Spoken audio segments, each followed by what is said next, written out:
Well, I want to talk about arguing in relationships. And I'm not that great at it, but things go a lot better when I do things a certain way.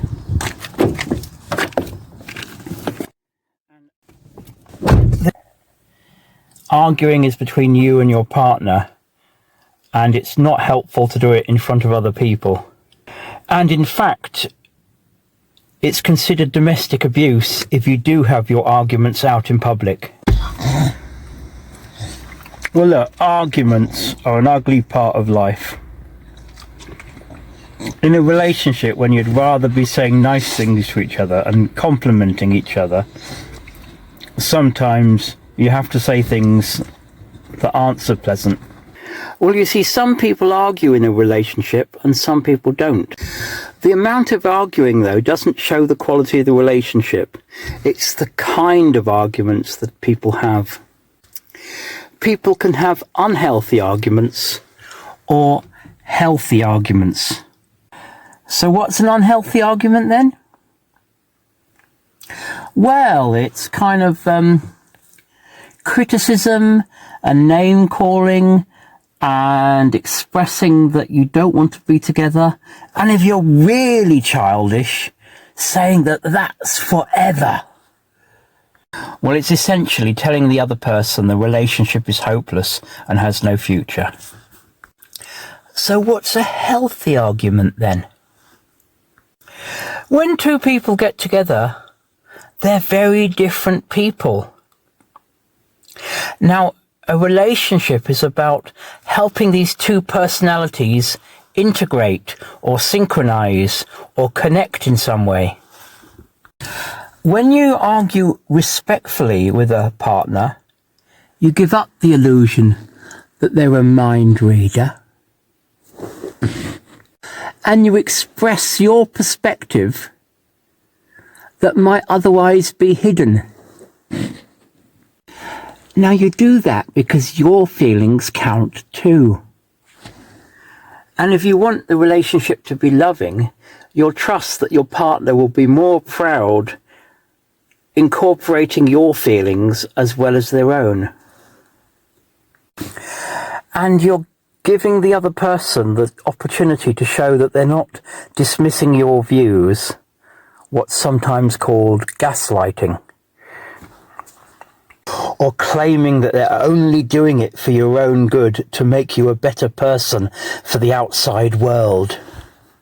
But that's not the business of an adult with another adult. That might be the business of a parent or a school, but not people in a loving relationship.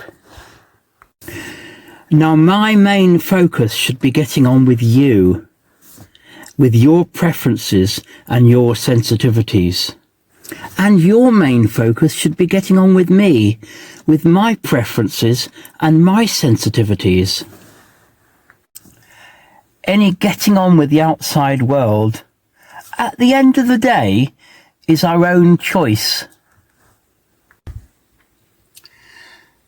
So if you are thinking about arguments in a relationship and how to make them healthy instead of unhealthy, first off, remember, arguments are not a pleasant part of life. They shouldn't be something you look for, but they shouldn't be something you're afraid of either. If something bugs you, you should express it. You shouldn't say, yes, darling, whatever you say, just because you think it will give you a peaceful life. So what are the ground rules of a healthy argument in comparison to an unhealthy argument? To start off with, don't try and win an argument at the expense of the other person. You're trying to express your feelings, not belittle the other person's feelings. Now, don't name call, exaggerate, or blame some condition for the other person's behaviour. And don't ever say, you're always like this, or you always say this, or you always do this.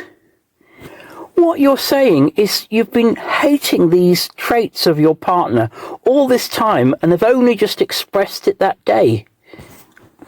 So being two imperfect people means that either of you could sometimes be in the wrong. So you should both be willing to apologise sometimes.